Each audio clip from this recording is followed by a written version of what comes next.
কাশির সাথে তার ব্লিডিং হচ্ছে, নাক দিয়ে ব্লিডিং হচ্ছে, শারীরিক অবস্থার কোনো উন্নতি হয়নি। আমি নুরুল হক নূরকে দেখতে এসেছি। আমি যখন আসি সকাল 11টার দিকে তিনি ঘুমিয়েছিলেন। এর পরবর্তীতে তিনি 12:30টার দিকে যখন ঘুম থেকে উঠেছেন আমি তার কাছে গিয়ে বসেছি এবং আমি দেখেছি যে তিনি যখন একটু বসার চেষ্টা করছেন তার যখন কাশি আসছে, কাশির সাথে তার ব্লিডিং হচ্ছে।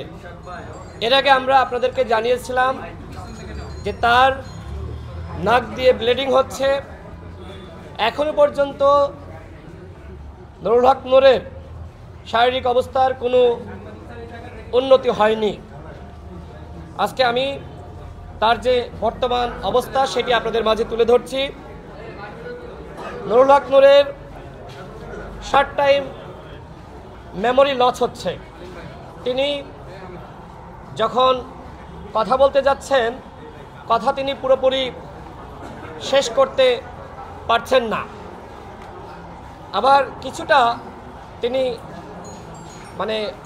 অগোছালোভাবে কথা বলছেন। এই জায়গা থেকে আমাদের কাছে মনে হচ্ছে যে তিনি আসলে শর্ট টাইম মেমোরি তিনি লস করছেন। যেমন তিনি 2 ঘন্টা আগেই ওষুধ খেয়েছেন, কিন্তু তিনি ভুলে যাচ্ছেন যে আসলে তিনি ওষুধ খেয়েছেন কিনা। এছাড়া তিনি যখন কথা বলছেন তখন কথার মধ্যেই অনেকটা ঘুমিয়ে পড়ছেন।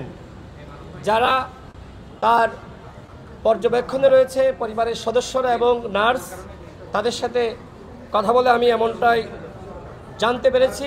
এবং নুরুল হক নূর যখন ওয়াশরুমে যাচ্ছেন বা ঘুম থেকে উঠে তিনি নাস্তা করবেন, নাস্তা বলতে তাকে তো আসলে শক্ত খাবার খাওয়ানো যাচ্ছে না, তরল খাবার, তিনি নিজের পায়ের উপরে ভর দিয়ে দাঁড়াতে পারছেন না, অর্থাৎ তার নিজের দেহের উপরে নিজের ব্যালেন্স নাই।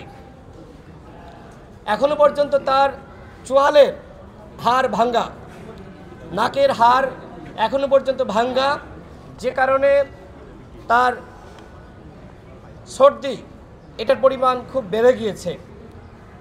সরকারের পক্ষ থেকে বলা হয়েছিল নুরুল হক নূরকে উন্নত চিকিৎসার জন্য দেশের বাইরে পাঠানো হবে, কিন্তু আমার কাছে মনে হচ্ছে যে বিষয়টি নিয়ে গড়িমসি করা হচ্ছে এবং বিভিন্ন মহল নুরুল হক নূরকে উন্নত চিকিৎসার জন্য যাতে দেশের বাইরে সরকারের পক্ষ থেকে না নেওয়া হয়, এই জন্য একটি মহল সক্রিয়ভাবে কাজ করছে। তারা চায় না নুরুল হক নূর সুস্থ স্বাভাবিক জীবনে ফিরে আসুক। যেটি মির্জা আব্বাস ভাই বললেন, পরিকল্পিতভাবে ছাড়া কোনোভাবেই এই ঘটনা ঘটতে পারে না। তিনি নিজেই তো আপনাদের সামনে বর্ণনা করলেন যে তিনি নুরুল হক নূরকে কী অবস্থায় আসলে দেখে আসলেন। নুরুল হক নূরের অবস্থা এখনো পর্যন্ত আশঙ্কামুক্ত নয়। নুরুল হক নূর তিনি এই প্রজন্মের অন্যতম একজন জনপ্রিয় নেতা। জুলাই গণঅভ্যুত্থানে তার ভূমিকা আপনারা সকলে জানেন। নুরুল হক নূরকে দিয়ে শুরু হয়েছে, এরপরে অন্যান্য যারা আগ্রাসন বিরোধী নেতা, যারা জুলাই গণঅভ্যুত্থানের নেতা, একে একে তাদেরকে এইভাবে মেরে আইসিইউতে পাঠানো হবে।